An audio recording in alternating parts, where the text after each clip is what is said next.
Welcome back to another episode of Desire to Inspire, yo mama's favorite podcast. You looking good, bro. You're looking better. Honestly, I've been jealous of this outfit all week. As soon as I saw it, I'm like, damn, that's a good fit. We didn't come in first, but I think I came in second and you came in third.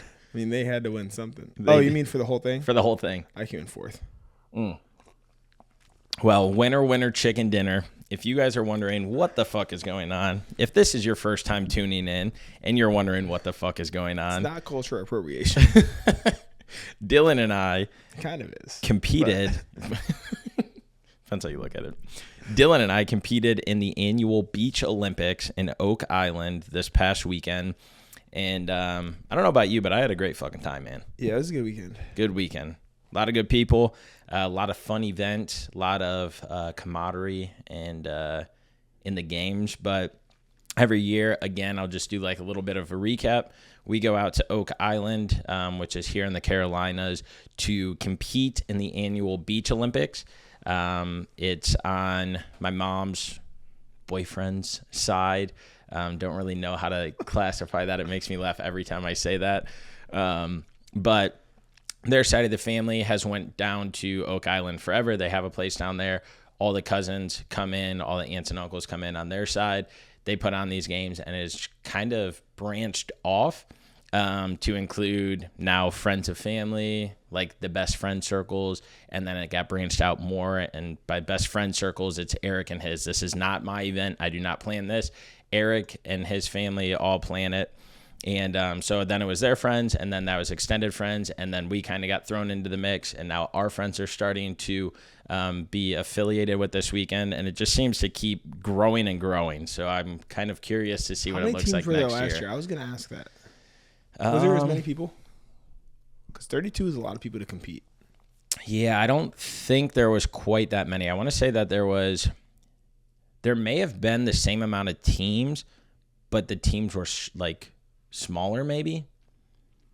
That would only be 3 people then. I know. Everything I saw last year was 4 people teams. Yeah, I think there was less teams then. There had to have been.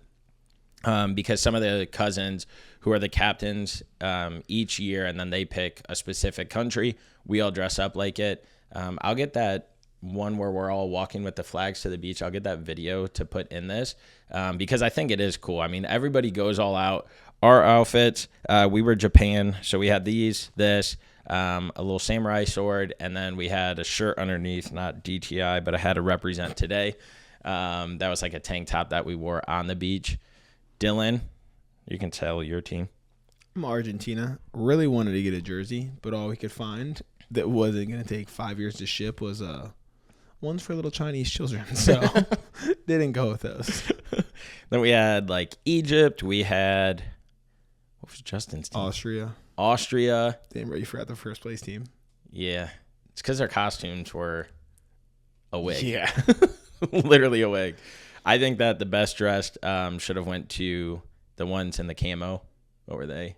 South Africa. Their outfits were dope. Kevin pulled that off. Awesome. Also wearing boots on the beach. Big move. Yeah.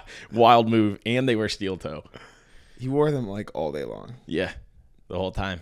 Hey, you got to be in motion. But we play, I don't know, probably 7 different Beach Olympics games. Everything from like flip cup to Yahtzee to bocce ball, cornhole. And we all just rotate, compete. It's weird. I didn't play some of the teams, but I guess that happens sometimes. Yeah, and it just so happens that it's the same week, or it was the same week that the regular Olympics kicked off. Do you watch the regular Olympics? I never really have, but this year I've been into it. People get really into it, and maybe I'm just not patriotic. I don't fucking know. I just never got into it, but I never, first of all, never know when it is. Yeah.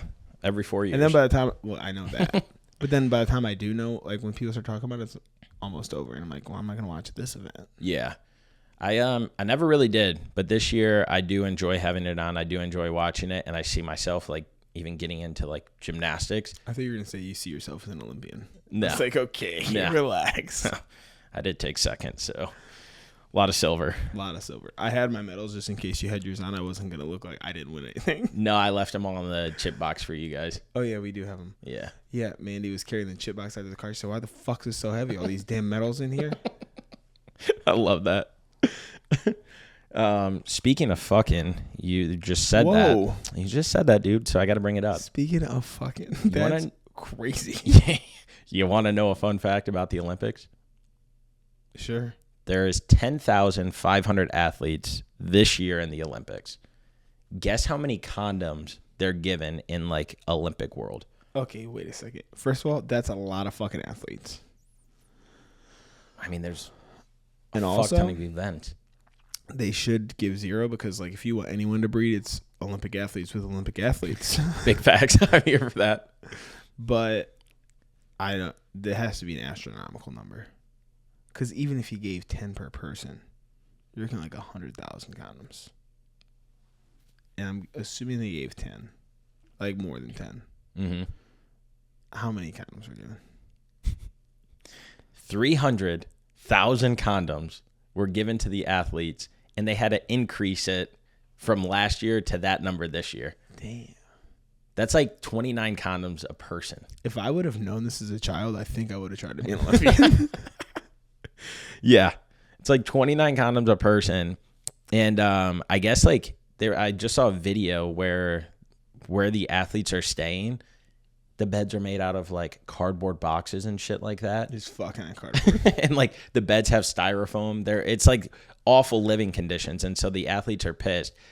Don't fact check me on this. I just saw it recently, so I haven't had time to look into it. Does every country's athlete get the same treatment?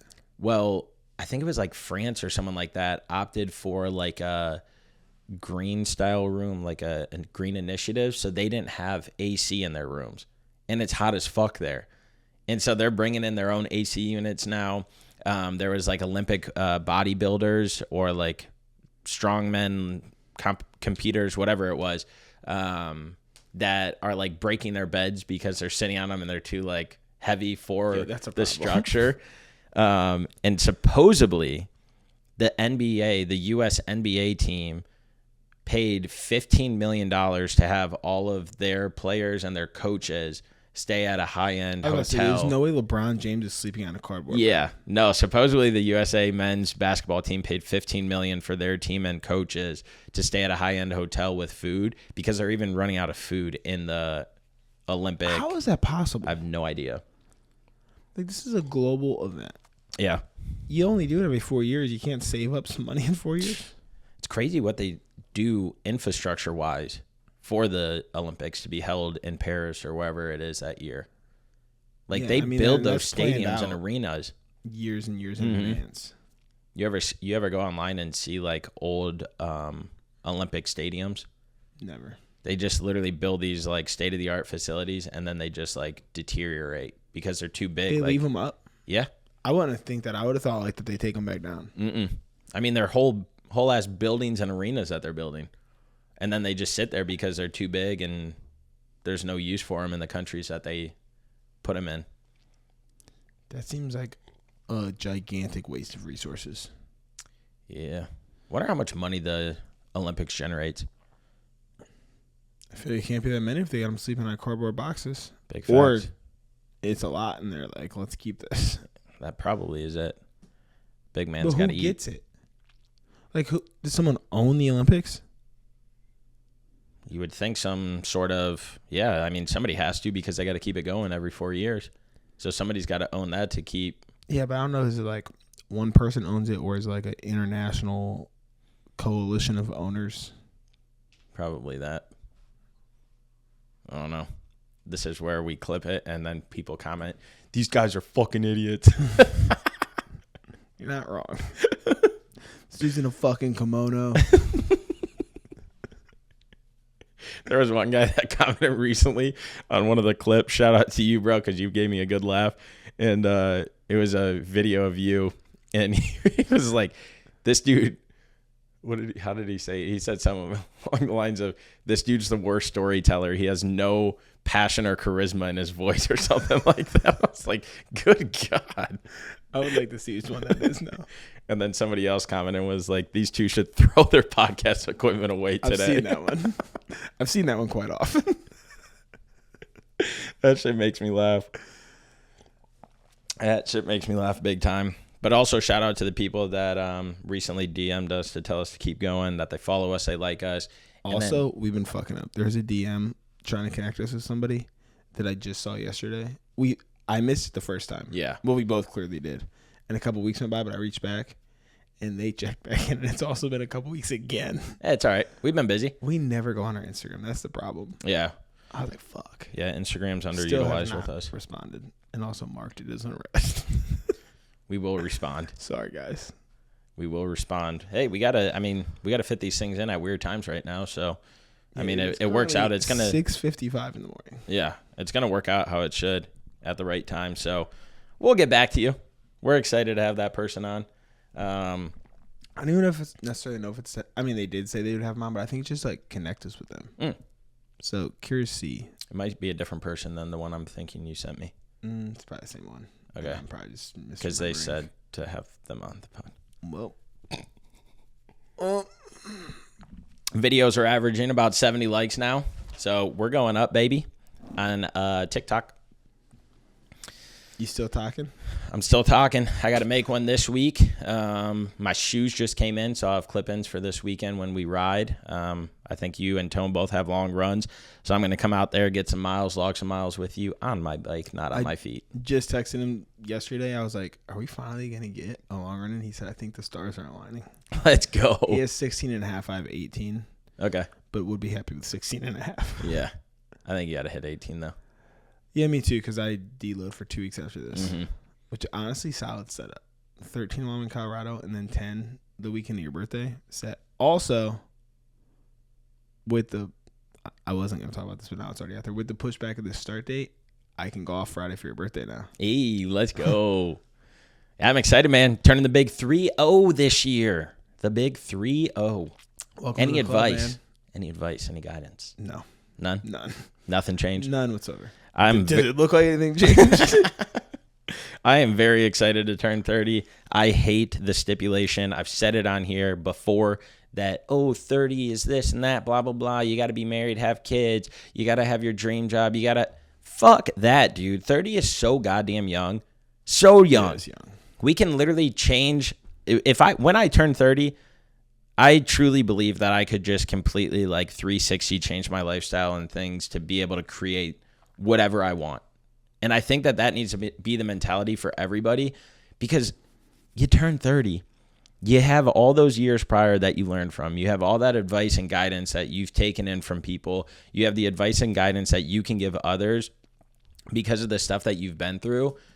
But then there's this wall that people hit where it's like, well, yeah, but now I'm 30, so I can't do this. Now I'm 30, I can't do that. And it's like, why the fuck can't you do any of that? Why do you think that it's not the old age or the old day and age where people are dying young? We are living a longer life right now. So if I live till 60, which I hope I do, because... I mean, hopefully I'm longer than that, dude. I know, but my family tree, man, it's not very promising. I ain't great either. Yeah, so... But again, say I live till 60... I'm living a whole nother fucking life. Say I live till 90, I'm living 2. And you're telling me that 30 is going to stop me from doing what I want? You're living more than that, because, your first 10 to 15 years, what were you really doing? You're fully formed now. Fully formed. I'm a fucking man. Okay, relax on that one. Isn't it weird, though, that you're a man? Dude, I be thinking that sometimes. I'm not a man, I'm a kid. I still feel like this. Yeah. Because, we're at that road where, we could have kids and be like, oh, okay, cool. And no one's going to be like, whoa, you're having a kid? They're like, oh, congrats. I'm like, what do you mean? What? You guys trust me with life? That is weird to think about. Yeah, anything could happen in life and people would be like, okay. Oh, you're getting married? Yeah, as you should. Oh, you're having a kid? Yeah, as you should. Oh, you bought a house? Yep, you should. Yeah. I'm just a little guy. Oh. Fuck you. Don't say it, bitch. But yeah, it's a really weird feeling. And like, I understand now how like people at 50 are like, oh, I'm, because I always was like, how do you feel you're 50? Mm-hmm. But then I'm like, well, Yeah.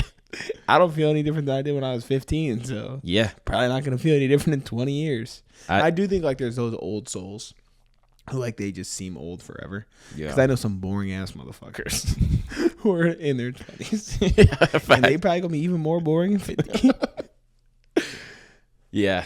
I was talking to my aunt and uncle on that on the way home because I drove with them and my sister to drop them off at the airport after this weekend.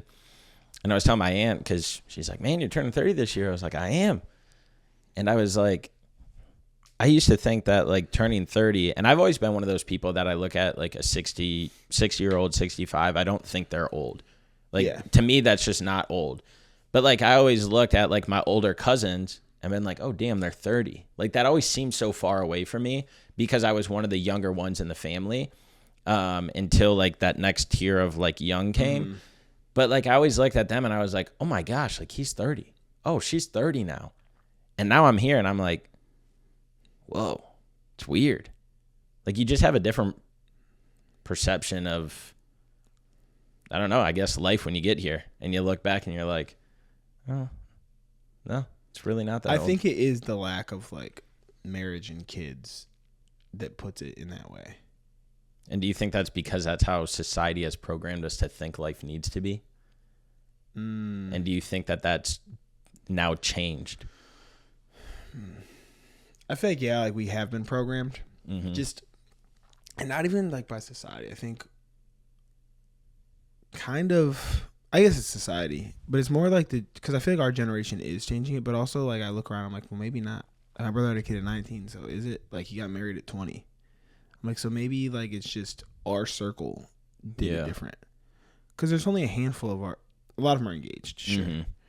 But like a handful of them are married already or have kids. Yeah. And it's now as our circle expands into people we're meeting, they're already getting married, but it's like, I didn't know them before. Yeah. So it was never like in my ecosystem. But what was the other part of that? Has it changed? Yeah. Do you think it's changing? Yes and no. I think there's always going to be people on both sides, but there always was. Like, it just wasn't as prominent because there's only so much being pushed to you. I think that was social media too. Yeah. There was no social media. So like you just saw, oh, this is what's on TV is like these families who are traditional. Mm-hmm. And now we have a glimpse into all kinds of different shit. Yeah. I was given advice by somebody when I was growing up to not get married until you're 30. You're going to regret it. Don't get married till you're 30. Don't get married till you're 30. And I, at that time, was like... Had this person been married before 30? I don't know. I was just trying to see, did it go south? Now they're feeling all bitter about it. I think they didn't, and they're still with the person. So, but yeah, and I never really understood it, but now that I'm almost to 30, like it kind of makes sense where my life is at. Like I'm very like blessed and thankful for where things are. And two, I think I have a different outlook and perspective just on life right now and moving forward and stuff like that on what I want. And so again, back then I was like, oh, I'll probably get married before I'm 30. Like who knows? Yeah. Because again, that's when I was thinking 30 so far out. So it's like, no, I'm going to do that before because I want to be a young dad. I want this and that. But I don't think I would write my script any other way. And I think I would also give that advice to younger individuals as well. Now, like looking back and reflecting on it. I think it can go both ways though. Because yeah, like you feel like happy with where you're at and established and like you have some shit to show for yourself. But it could also go the other way of if I had been before 30, I might have made some better decisions. Which maybe those mistakes needed to be made to get me to where I'm at. Yeah. But I still might have done things differently. I would have felt like I had more responsibilities. I would have had to be accountable for other people than myself. Yeah. So I feel like I would have done things differently than I did. I just don't know if I would have wanted to because like I look at all the different stages of life. Like I look at high school and some people are like, God, I wish I could go back to like high school. Those were the days. And it's like, no, I feel like I lived that up. And then people are like, man, I wish I could go back to college. Those were the days. No, I feel like I lived those up. And then like even after college, like I remember texting my mom and being like, is this really what life is? Like I was living an amazing lifestyle. in Dallas, Texas, where I graduated, had a great job, making money, and then I would look around and be like, dude, I'm just living this life with my friends where we now have money to be able to do stuff. We have money to go on trips. We have money to go out to nice restaurants. And I look at that stage, and although you know how much I love Dallas and stuff like that, like, oh, okay, maybe I'll move back there just because like that's where life takes me. But like, I wouldn't want to like go back to those days. It's being okay with where you're at though, because I know the type of people you're talking about when it's, oh, I wish I'd go back to high school. I wish that. And they're just like living in this idea of, they romanticize it, I feel like, because they're not happy with where they're at now. And I think so. It's like being able to be grateful for where you are in this moment is what makes, because I don't feel that way either. I loved my time in all of those different stages, but I'm never like sitting there like longing to be back in that. Mm-hmm. At least not on like an actual level. Like sometimes it's like, damn, that was like a memory will come up and I'm like, oh, that'd be fucking cool to do that again. Yeah. But it's not like, man, I wish I could go live those 4 years over again. Like, no. Yeah. Those are done. I enjoyed it when I was in it, but I'm a completely different person than I was in that time. Yeah. Do you think that's because, I think you do, but do you think that's because we look at like the little things in life and we appreciate those things versus being like, oh, I need this grand thing. Okay, let me take on. And like, again, those big milestones in life. Because I feel like you and I, like, we appreciate the small things in life, which makes us be able to enjoy life more and have a different perspective on it. I would agree. That gives us that outlook to be like, I'm good with all this. Sometimes I feel like I enjoy the little things to the point where I have a hard time enjoying like the big moments. Mm-hmm. Because like I don't view them any differently. So like big milestones, it can come off as like, I don't know the term I'm looking for, but like I always talk about like birthdays isn't a huge thing for me. Like holidays sometimes I'm like, like I could care less. But it's because like genuinely like every day I can find something that I'm like, oh, that was a good fucking day. And so that. I don't know if it's necessarily that I actually feel that way or if I just try to live in the state of gratitude every single day and be happy for where I'm at. So I don't know. But I do think like that most people focus on the big things and just the big things. And then it's every day in between is mundane and, oh, I hate my fucking life and I wish it could be this way and this stuff. I think it's just a negative mindset to live in. I think it boxes you in. Yeah, 100%. I made my daily drive-by that's going to be coming out this week is even like when you're trying to get to that next thing or whenever you're trying to achieve that next thing, relationship-wise to marriage, job-wise to a promotion, fitness-wise to your goals, like all of those things, it's easy to get caught up in that state of mind where it's like, fuck, it's not happening right now. It's not happening right now. It's not happening right now. You know the feeling. I know the feeling. It's literally my newsletter this week. Really? Let's go. I love this. And so I talk about that where it's like you need to start telling yourself like the reason those 4 jobs didn't work out is because you're not meant for those. They're not good enough for you. And the reason why those 15 applications you haven't heard back is because those aren't the jobs for you. The reason you haven't lost that 10 pounds is because you took X, Y, and Z, so it wasn't meant for you. But if you focus and you turn the direction and you start changing the ship little by little, it's like the text message I sent out today. Mm-hmm. I don't know if I want to give you this because I don't know if you're ready. We have to compound on these habits daily in order to see those long-term results that in turn will feel like they happen like this, because now you're checking the box every single day. You're putting in that effort. You're putting in, you have that mindset to just keep chugging along and keep doing those things. So that way you can see that end thing and look back and be like, dude, I'm fucking proud of you. Like you stuck through it. You didn't veer off. You wanted to, you didn't let it deter you. You didn't let it stop you. You kept fucking going. And now look at where you are. And now there's a purpose behind it. And now there's even more excitement because it was like, man, I had to struggle to get there. Man, I had to struggle to achieve this. But now I'm here and I got it. And it feels so much better. People don't want to struggle though. That's what it all comes back down to. People don't want to struggle. They just want it. And so if they can look at, oh, I wish I could go back to then, it's because there wasn't a struggle then. Especially the high school one. You had no responsibility. I know why people want to romanticize high school. Yeah. You didn't have anything to worry about. You literally, school is your responsibility and you're hanging out with your friends all day. How fucking bad is that really? Mm-hmm. And even, there's not, for most people, there's not some huge fear about, I'm going to fail high school. Like you can go through the motions and most people are going to make it through. And if you which again, you don't realize in that moment because you're not supposed to. But like looking back on it, those people that take high school, college, or whatever so serious where they don't get to have that fun, and maybe that's why they look back and like, fuck, I wish I could redo it, or I wish I could go back to those times to get X out of it. Like, same thing with college. Go there, get the fucking degree, and go and get that dream job. I promise after you get that first job, and maybe not even the first, nobody gives a fuck about your GPA. Nobody gives a fuck how much you were in the library. Go out there. I've never been asked my GPA. In an interview, it's not on my resume. Never once have I been asked my GPA. I got asked for my GPA after my first job. I literally laughed and was like, excuse me? And they were like, what GPA did you have in college? And right then and there, I swear to God, I was like, I don't think that this job is for me. And she was like, okay, sounds good. And I just hung up. You're going to ask me my fucking GPA? Bro, I've only been asked one time. Actually, not even asked. But they've only verified my education one time. You mean to tell me that I can just put whatever I want on my resume and most places aren't going to check that? That's insane. Because I could put it on any... It's a fucking piece of paper that I wrote. Yeah. You could... I've wanted to like just test the theory. Graduated from Harvard. No, but not... I wouldn't go that extreme. Change like the major to something that might be more suitable for that job specifically. Make up jobs. Literally make up jobs and just see. Because I know AI is pulling all these resumes now. Yeah. People aren't sifting through them like they used to. AI is looking for keywords, it's pulling them, and then they look through.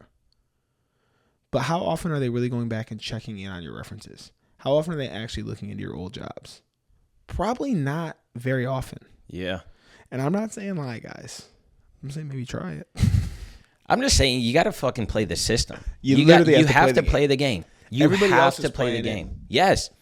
And in an interview process, boost yourself up. That is your time to fucking shine. Even if you pull a little bit and you're like, do it. Yeah. Show them who you are. And it's not, you're not lying saying like. You can. I mean, you I can don't know what because, you're doing. Yeah, but majority of the time, people are not going in there and just telling bold-faced lies. They're telling a part of their story and adding little droplets to make it sound better. That's why resumes exist, is to boost yourself up.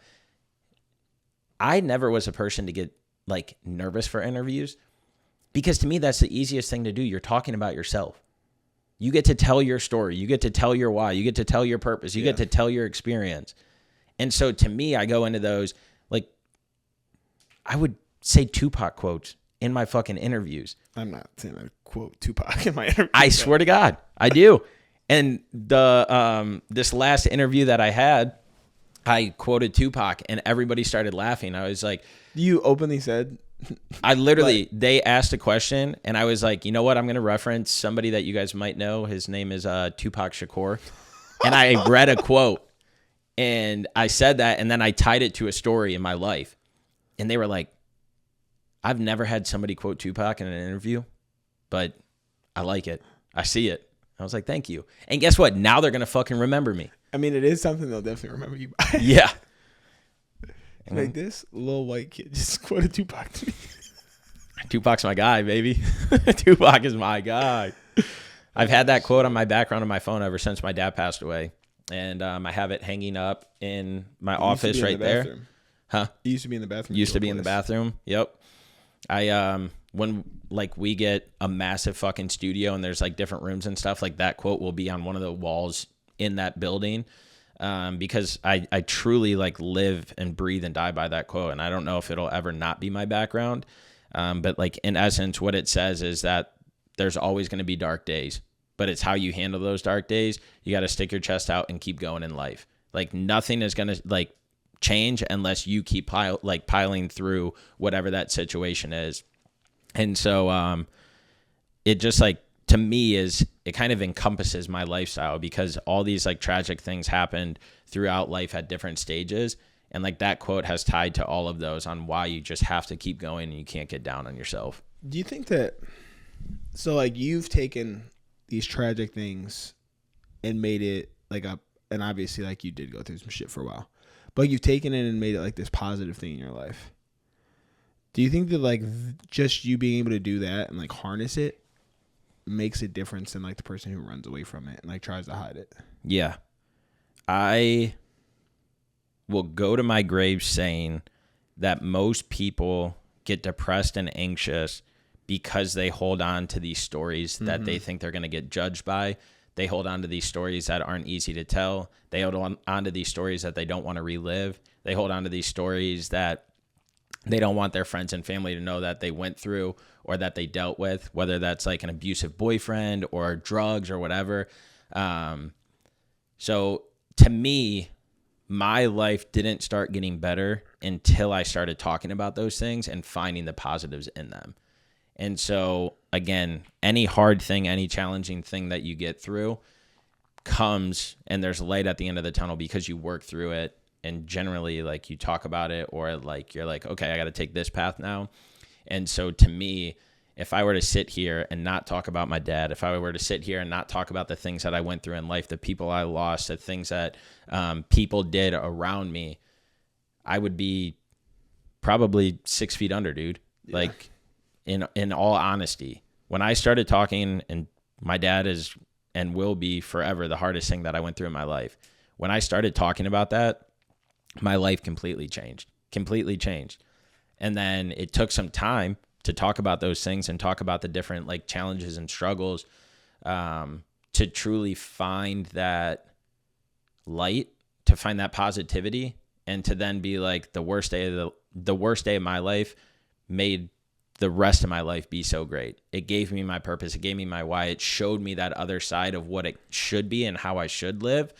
And that's, it ties back to what I always say is that like, I don't think people truly live their full potential without losing somebody close to them. And I don't want anybody to lose anybody close to them. That's not what I'm saying. But if that happens to you, you view life differently. You see life differently because that happens and you plummet straight to the ground. All these thoughts, all these emotions, it's hard to dig yourself back out.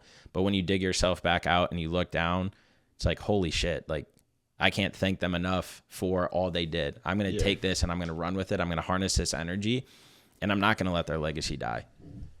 And I'm going to keep going. Yeah, I think it's also like deeper than like the stories like that you were just talking about. But it's like the story that you tell yourself. So like when that does happen, like you can play the victim and so woe is me mindset. And it's this abusive relationship happened because I'm this way, or I lost this person, now this is who I am. And like you say these things, and like you repeat these negative things so much that like it becomes ingrained in you. I truly believe like you are what you say you are. And the more you continue to reiterate these things that are negative and unproductive, the more negative and unproductive you're gonna be. And people just get caught up in this loop. And I feel like that's what happens is this tragic event happens. Now I spiral and I'm stuck in this negative loop and more negative shit just continues to happen to me. It's just attracted. Yeah. I mean, something bad happens to you. You stop socializing more, which means you're staying in the house more. You're not getting sun. You're not getting wind. You're not breathing fresh air. You're not getting out there socializing. So you're sitting with your thoughts. Then you're sitting more, and now you're eating junk. You're ordering food in. You're not cooking as much.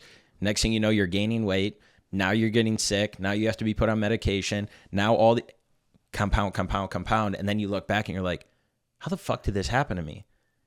And you keep viewing it all in a negative light. It's like, oh, well, this is happening to me. But you're the one who's causing it all. Yep. If we could, and I wish there was like a magic button you could just click or push to make people realize, like you were just saying, the way you talk about something, the way you look at something will literally in turn change that situation. But again, it comes with action. And a lot of people don't like to put in that action because when you do something 3 times, why didn't it work yet? It wasn't supposed to work yet. Get the fuck back on your feet and keep going. Yeah. It's like riding a bike. First time you got on that bike, you fucking fell. Second time you fucking fell. Third time you went a little bit further, but you fell. And then next thing you know, now you're taking off. Now you're riding whatever. Or again, a baby walking. You take your first couple steps, you fall. Get back up, fall again. Get back up, fall again. They fall 50 times before they get on their feet to run to their mom or dad and they catch them. And so looking at life that way and having the mentality of a kid, dude, you see kids all the time. They don't get this, they go after it again. They don't make that basket. Fuck up. Yeah. And they keep going and keep going and keep going. But we get older, we get complacent, and then we start bitching more, and then you bitch to the wrong people, and those people are enticing what you're bitching about. Yep. So then you start thinking like, no, I am right. Like, this is poor me. This is poor me. Yeah. Dude, fuck that. I mean, you can't have that mentality. If you want to do anything in life, if you want to achieve anything in life, you got to change your fucking mindset. You have to stay positive no matter what it is, no matter how hard it is. I'm not saying you're not going to get down in that process. Get down. Okay, now get back up. Next day comes. This isn't like I'm positive 100% of the time type thing. It's just knowing that shit can get better and it will get better. I'm not going to live in this dark place forever. Yep. It's the routine maintenance, man. You have to do it day in and day out. When I was down bad, again, depressed, fucking anxious as hell, not sharing it to anybody, literally like my whole body, bro. I remember when I was in this, I was out to eat in Dallas, and shout out to my boy Sammy. Like, he came that weekend. He didn't know what I was going through that weekend, but like I had to go lay in my bed, put headphones on to get out of my head about the thoughts that I was having. We would go to dinner and I would be sitting there looking around, like interacting, but like my whole entire body was numb, bro. My fingertips I couldn't feel, and I'm sitting there like, what the fuck is going on? And like that's when I like realized what depression and anxiety was. There's way more to this story. But what I'm getting at now is every single day when I was feeling that way, I went to the gym. I made sure that I went to the gym. I don't know what clicked. Went to the gym. Next thing you know, I'm like, what the fuck? Next thing you know, I'm reaching out to you, and it's like, hey, I got this idea. For a year, I got this idea. Then your idea partnered with my idea, and then we started this. And it's like those little habits, and the reason I bring that up is because the gym day in and day out was what got me out of that slump. It got me out of the house. It got me moving. It got me sweating. It gets you out of your own head. You're doing something else that literally you have to focus on what you're doing. Because if you don't, you're going to hurt yourself. Like there's multiple things that could do that. So like whatever that is, like you just have to find that activity that literally shuts it off and gets you to stop thinking about it. Yep. And that can be going out and fucking taking your dog for a walk. If you can just get that off of your mind for 2 minutes every single day, that 2 minutes will turn into 3. That 3 minutes will turn into 6. That 6 will turn into 12. And next thing you know, you look back like we were just saying, and you're like, holy fuck, I got out of that. It's the same thing with a job. You apply to 1 company a day. Okay, now you're applying to 2. Now you're applying to 8. Now you're applying to 16. If you want it bad enough, you'll go out there. Let it get as bad as it can. Whatever that situation is, let it get as bad as it can. Yep. You're going to have to find a way out eventually, so you might as well start now before it gets worse. It's going to force you to make it happen. Yep. Day in and day out. So you guys heard the message. We love you. You love us. Dylan, put a little scroll of our sponsors. We got to start making fucking little like snippets to put in. That's what I really want to do. But you guys go out there, live your dream life. Go through and make it through any single challenge there is out there, anything that you want to achieve. And again, it doesn't have to be bad stuff. You could just want something new in life. Go out and tackle it. We are not promised tomorrow. Life is so short, and don't wait for something bad to actually happen. Don't wait for something to actually come in your life and really tear you down. Take control of it now. Have the mindset, have the capabilities to control your mind yourself to go out there and achieve things day over day over day. Stay consistent with it. Have the desire to inspire, and kiss your mama. Kiss on. Peace.